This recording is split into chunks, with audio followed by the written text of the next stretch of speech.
अस्सलाम वालेकुम। आज की कहानी दाना मोची। एक सबक आमूज कहानी। पुराने ज़माने में एक छोटे से गांव में एक मोची रहता था। उसका नाम दाना मोची के नाम से लोग उसको दाना मोची के नाम से जानते थे। उसका असल नाम फजलुद्दीन था, मगर उसकी अकल, ईमानदारी, नरमी गुफ्तार ने उसे पूरे गांव में मशहूर कर दिया। मोची का छोटा सा दुकान सा घर था, जहाँ वो दिन रात मेहनत करता, जूते सीता, पुराने चमड़े को नया बनाता। कभी किसी ग्राहक से ज़्यादा पैसों की ख्वाहिश ना करता। तो उस पर एतमाद करते कि वो सच बोलता था। एक दिन गांव के रईस का बेटा अपने नए जूते लेकर आया। वो जूते ख़ास शहर से बनवा कर लाया था, मगर उसका तस्मा जल्दी टूट गया। रईस का बेटा गुस्से में था। तुमसे अच्छा मुझे कहीं नहीं। जूते मजबूत बना दो, वरना शिकायत कर दूंगा बाप से। मोची ने मुस्कुराकर कहा, साहब, जूते मजबूत तब होते हैं जब इंसान नरमी से चलता है। लड़के ने अंकारा भरा, मगर चुपचाप बैठ गया। मोची ने सफाई महारत से तस्मे बदला, चमड़ा रगड़ा और जूते ऐसे चमकाए जैसे नए हों। लड़का हैरान हो गया, बोला, वाकई तुम दाना हो, हाथ में जादू है तुम्हारे। मोची ने हंस हल्का सा हंस कर कहा, जादू हाथ में नहीं होता बेटा, दिल में होता है। उस दिन के बाद रईस का बेटा अक्सर उसके पास आता, उससे बातें करता, जिंदगी के खुद से सुनता, महसूस करता कि दुनिया में सिर्फ दौलत से नहीं बल्कि इल्म, सब्र और खिदमत से खूबसूरत बनती है। एक दिन गांव में खबर फैली कि पास के जंगल में डाकू छिपे हैं, जो रात के वक्त गांव वालों को लूट लेते हैं। सब लोग खौफजदा हो गए। रईस ने हुक्म दिया, रातों को कोई घर से ना निकले। मगर एक दिन रईस की कीमती घड़ी चोरी हो गई। सुबह पूरा गांव हैरान था।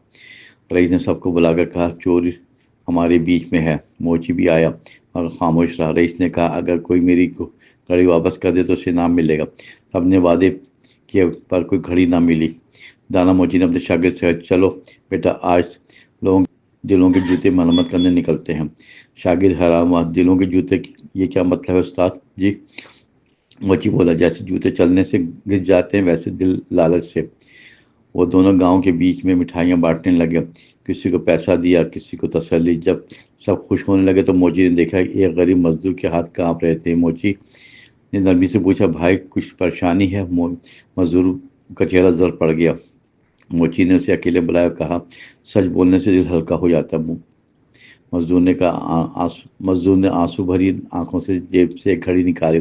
मैंने ये रईस के घर से बाहर पड़ी थी, लालच आ गया, पछता रहा हूँ। मोची ने, तुमने सच बोल दिया, यही सबसे बड़ा इनाम है। वो घड़ी रईस के पास ले गया। रईस ने हैरान होकर पूछा, ये तुम्हें कहाँ मिली? मोची ने कहा, सिर्फ इतना कहा, जहाँ दिल का जख्म भरा है वहाँ से। रईस ने मजदूर को माफ़ किया और मोची को इज्जत दी। चंद दिन बाद रईस ने मोची को बुला के कहा, मैं जानता आता हूँ, मैं चाहता हूँ तुम मेरे बेटे को सिखाओ कि सादगी में सुकून कैसे मिलता है। मोची ने कहा, मैं सिर्फ जूते सीता हूँ, अक्सर मगर अगर अगर मगर अगर दिलों की सलाई काम आ जाए तो खुशी होगी।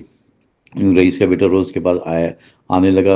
वो चमड़ा साफ करता, धागे में गिरा लगाता और साथ साथ जिंदगी की बातें सीखता।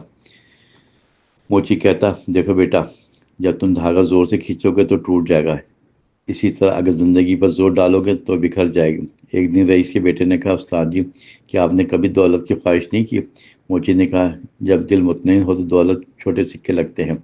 मैं इसके बजाय लोगों के चेहरों को मुस्कुराहट देखता हूँ। वक्त गुजरता गया, गांव में अमन कायम हुआ।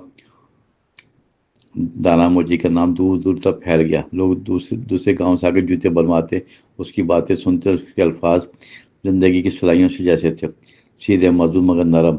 एक दिन बादशाह के कासिद ने आके ऐलान किया, बादशाह किसी दाना शख्स को दरबार में बुलाना चाहता है ताकि उसका इनाम दे। गाँव वाले की जबान होकर बोले, हमारा दाना तो यही मोची है। मोची ने इनकार किया, मैं दरबार के लिए नहीं हूँ, गाँव के लिए बना हूँ। मगर सबने सलाह किया तो वो चला गया। दरबार में बादशाह ने पूछा, दाना मोची, बताओ, जिंदगी की सबसे बड़ी दौलत क्या है? मोची ने कहा, दिल की ईमानदारी, जबान की सच्चाई और हाथ की मेहनत। बादशाह बहुत खुश हुआ, कहा, अगर सब लोग तुम्हारे जैसे हो जाएं तो सल्तनत में कभी फाखा ना हो। मोची वापस आया तो पूरे गांव दरवाजे पर खड़ा था। बच्चे फूल फेंक रहे थे, बूढ़े दुआएं दे रहे थे। मोची ने बस ये कहा, मैंने कोई करिश्मा नहीं किया, बस हर धागे में नीयत साफ रखी है। اس کے بعد گاؤں کے لوگ ایک دوسرے کی مدد کرنے لگے، جھگڑے ختم ہوئے اور مسکراہٹ بڑھنے لگی۔ جب بھی کسی کا دل ٹوٹتا تو کہتا چلو دانا موچی کے پاس چلیں، وہ دلوں کے جوتے ٹانک دیتا ہے۔ سال گزرنے لگا، موچی کے الفاظ آج بھی لوگوں کی دیواروں پر لکھے ہیں، جوتا پہنو یا عزت، دونوں سنبھال کے چلنا، ورنہ مرمت دیر سے ہوتی ہے۔ سبق: دانا موچی ہمیں یہ سکھاتا ہے کہ عقل، ایمانداری اور صبر سے انسان کسی بھی عہدے یا دولت سے بڑھ کر عزت حاصل کر سکتا ہے۔ سچائی ہمیشہ دیر سے مگر پرسکون انعام دیتی ہے۔